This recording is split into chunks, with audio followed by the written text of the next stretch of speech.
my pleasure to welcome Jimmy Underhill. Thank you. Awesome. Thank you, Terry.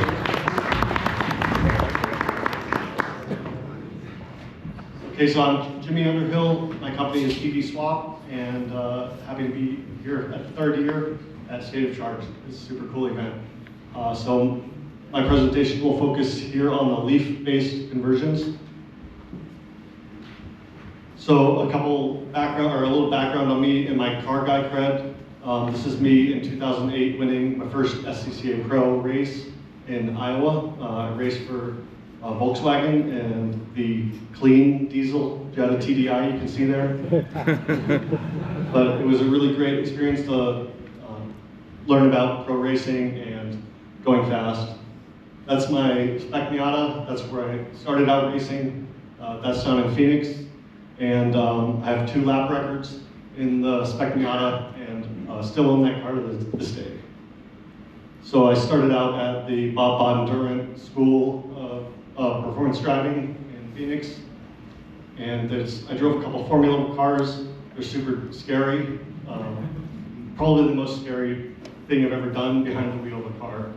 And then I love Hondas and my Miatas. I've had a whole bunch of each of them and go autocross and track days and stuff. And I used to own a LEAF, and this is me autocrossing it down at PPIR. So before I got into the EV conversion space, I was working professionally building and flying drones. So these top 2 were a couple fixed wing drones that went off to Australia to go fly over their massive farms. Their farms are bigger than anywhere else on Earth. And then the lower pictures, a multi-rotor quadcopter I developed for a company here in Colorado for agriculture farms.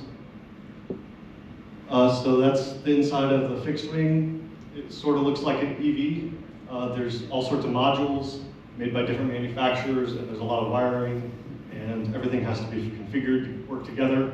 So this kind of influenced my pathway towards EV conversions, and I decided early on that I wanted to avoid all of the mix match of components, updating the firmware, updating the parameters every time you make a change, doing the calibrations. I can do all that stuff, but I'd like to avoid it. Also, I've had a bunch of crashes with drones. That's what drones do, is they crash. And this is a fire I had on this quadcopter. And this is the Boulder Fire Rescue. And this is the field that burned down. So this kind of also influences my ideas and decision making EVs. They gotta be safe, because these lithium batteries are amazing. The power density is just so good compared to what we used to have, but you can also have a fire. So getting into the LEAF-based conversions, basically what we see here on the bottom right is what most people call the motor stack. So at the very bottom is the motor with the gearbox, in the middle is the inverter, and the top is the PDM, which has a few different functions. So basically what you do is you get your donor LEAF, and you take out all of the high voltage components. You take out the motor, the battery, and all the wiring harnesses. You can use the throttle, the shifter, the high voltage cables. It has a high voltage interlock already built in. You can even use the radiator cooling pump, things like that. And then of course you get with it the BMS with the battery, which not only controls the battery, but you also get fuses, contactors, high voltage relays, the fuse, the current sensor, so all the bits that you need for the battery. Additional components outside, like what you need in addition to the LEAF, would be a VCU of your choice, assorted relays, fuses, switches, adapters, couplers, gearboxes, and you need to build a battery enclosure. That's probably the toughest part. And then some way for your power brake, so either e-booster or vacuum pump. So the batteries in the generations of LEAFs, they're about 600 to 650 pounds, depending on the capacity in the year.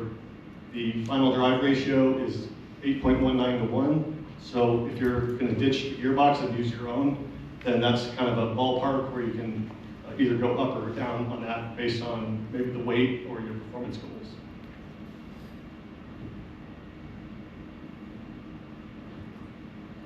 So then the PDM itself is 286 pounds. And then breaking it down, the PDM, 64 pounds, inverter 25, motor 125, and gearbox 50. So overall, it's a pretty lightweight solution. It's compact and lightweight and pretty powerful. So basically, all the Leafs from 2011 to 2024 are very similar. The motor is almost identical with a couple changes throughout the years, and the inverter and the architecture of the car are very similar. So basically, all the way from 2011 to 2024, you can use the parts with open inverter, zombie inverter, things like that, Resolve EV. But I would recommend that you choose a 2015 or newer because the battery chemistry was upgraded and they're much better batteries, a lot less degradation in the earlier cars. But when it comes to these, like the newest is best. So 2018 plus, you get much better battery options, a 40 kilowatt hour to 62, and you also get more power, so 110 or 160 kilowatts. And these are just some general prices. The one on the left I bought for $5,000 plus fees at Copart, and the one on the right, $7,000. So I've seen people have bought Leafs for half of that, and people have paid a lot more than that too. So it's an auction site. You kind of got to time it and be patient, and you can get a good deal. But you start to see if you get all of those high voltage components for less than $10,000, then you're pretty far along towards your conversion. So you start with the VCU. I like the Resolve EV just because it's very simple and it works, and all you have to do is wire it up and go.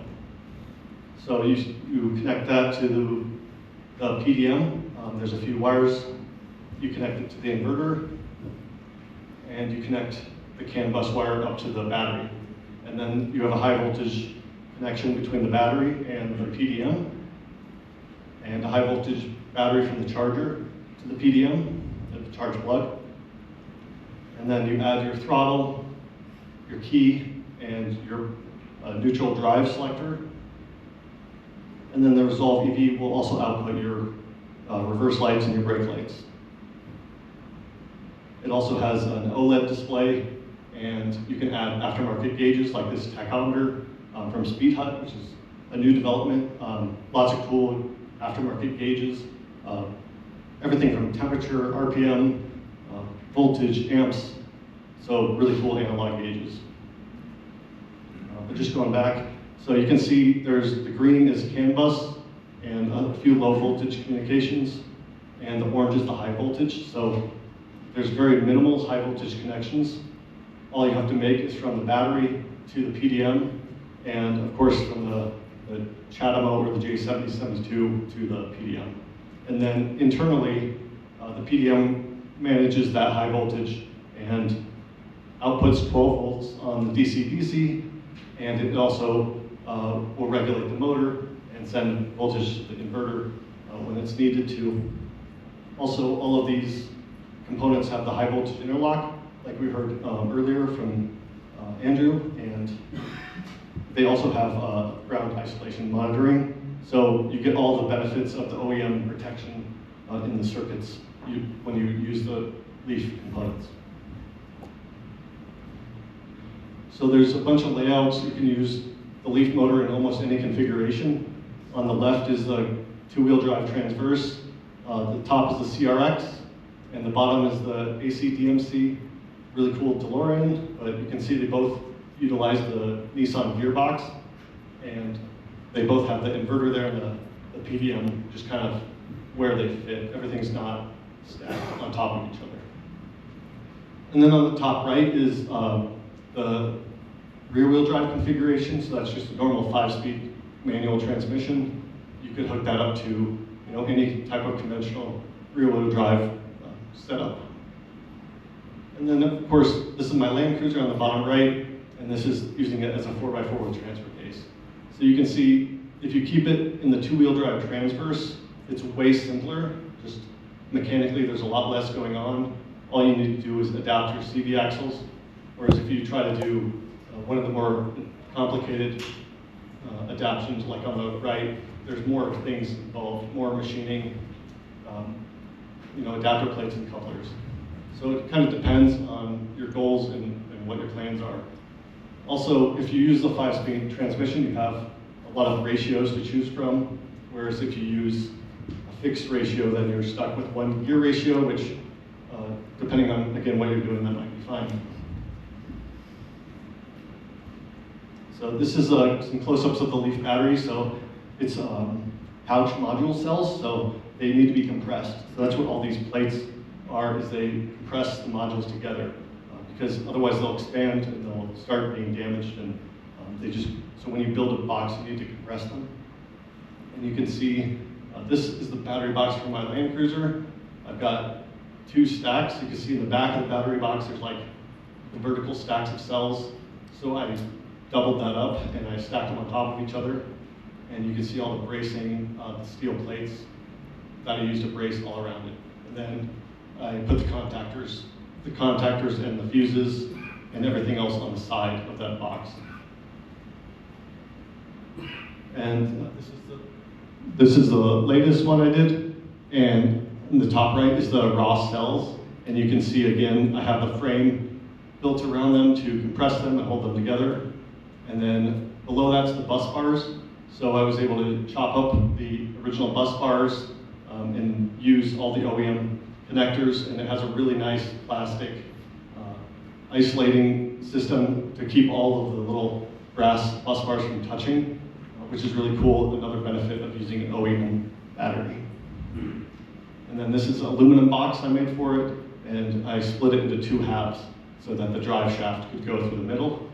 And both of these boxes, the one on the left is a 30 kilowatt hour, and the one on the right is 40 kilowatt hour, and they're both almost exactly the same at like 605 pounds.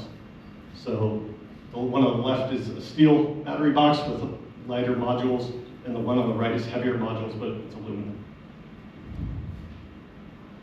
So I've been torture testing the Land Cruiser here in the Rockies. This is up at 12,000 feet on Kingston Peak Pass.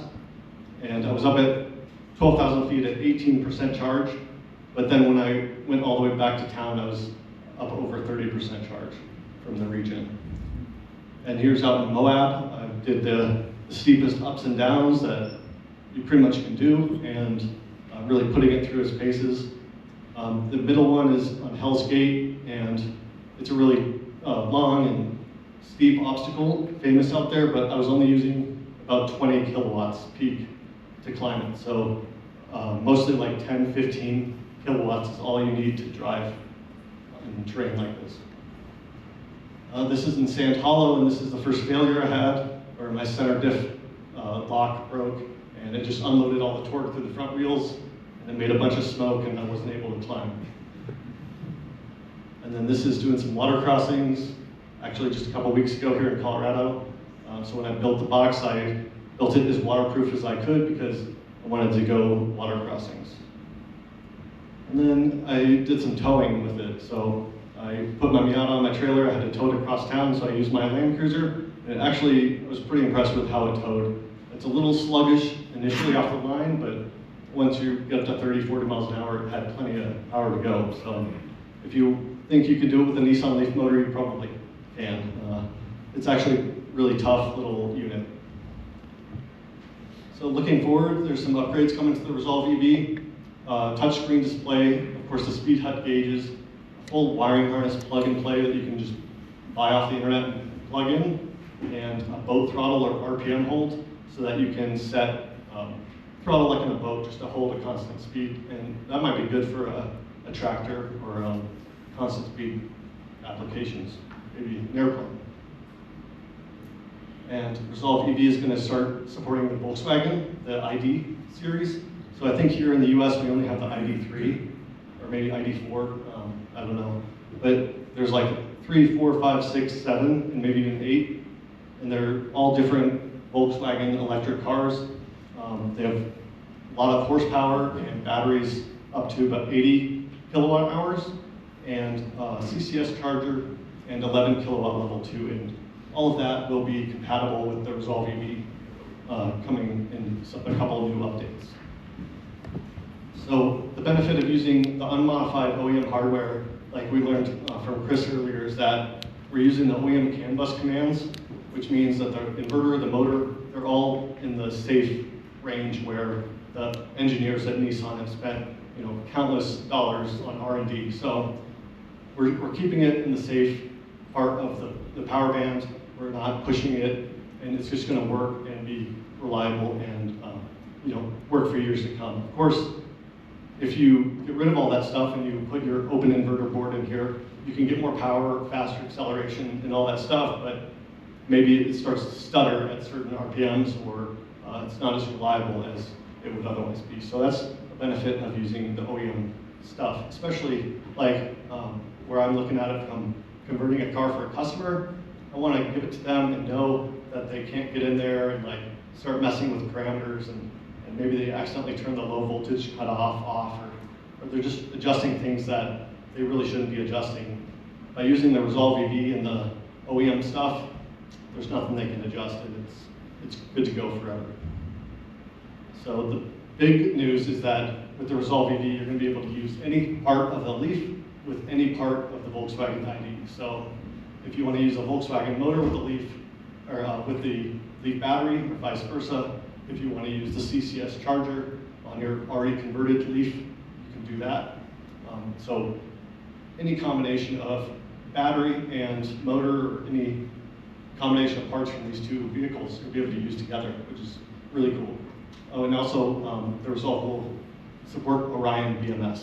So you'll be able to use any battery, basically, that the Orion BMS can support. So this is Isak. He started Resolve EV when he was in graduate school, I think, at Lund University in Sweden. And this is his little shop. That's his Porsche 924 in the middle. That's his original project that he used the LEAF conversion to build.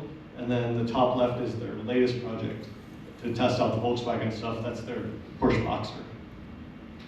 So this is a little video from Isak.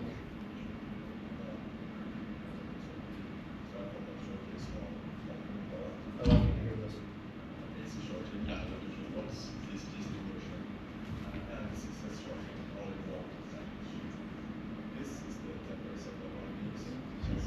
CCS chargers.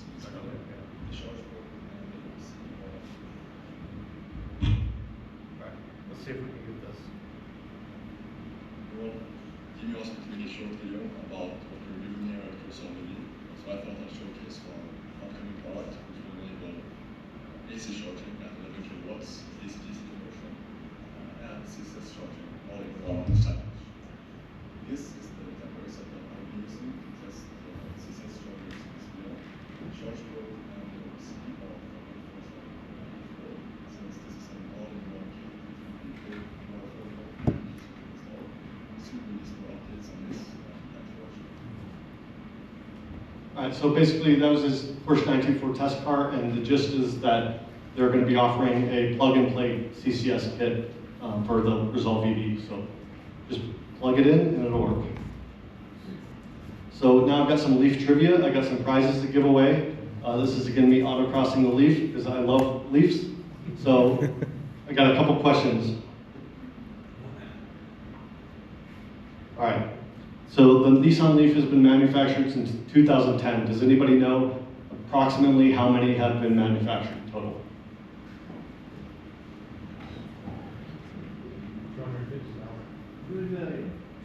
No, not quite 3 million.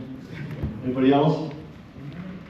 Not quite 1 million, but Nissan has sold over 1 million combined, but for LEAFs, it's a little bit less.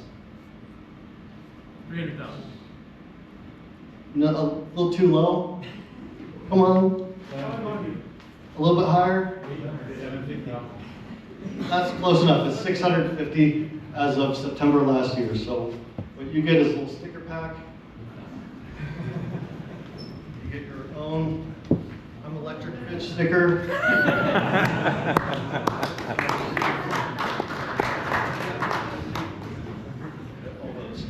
Okay. prizes are getting better. There's 3 Nissan Leaf factories, England, Japan, and in the US. Does anybody know what the biggest Leaf factory is? You already won. Anybody else? Tennessee. Tennessee, who said that? You get a soft t-shirt. Hey. Okay, now the Nissan Leaf holds a world record, and it's a speed world record. Does anybody know what that world record is? Speed.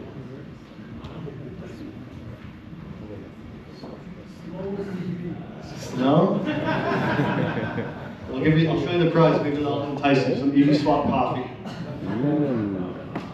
So it's a world record for speed. It was at Goodwood Festival. Is that reverse? Reverse. Oh, someone did it. Reverse. Who said that? Yep. The world record for reverse.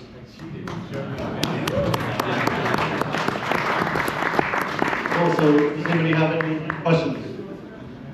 All right, let's do some Q&A for, I know there's got to be questions about leaf swaps because super popular, and as Jimmy said, that it's a great option. Certainly, there's a wide range of applications. So, questions, yeah.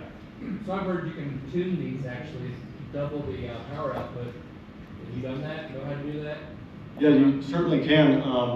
AC/DMC used to have a completely custom inverter that would make over 300 horsepower, and it's been done multiple times where people have taken the Nissan Leaf over 300 horsepower, even approaching 400. So it's definitely possible.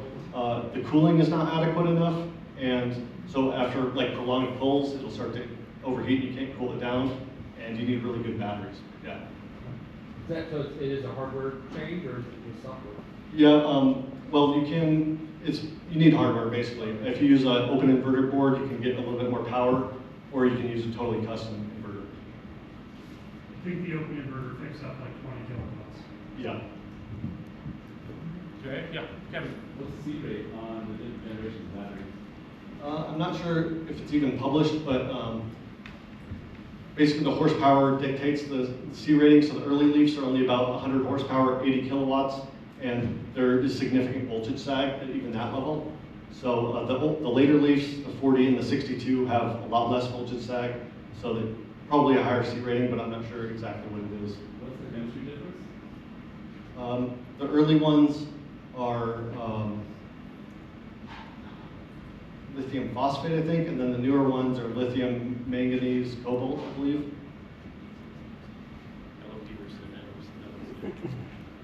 Other questions? Yeah.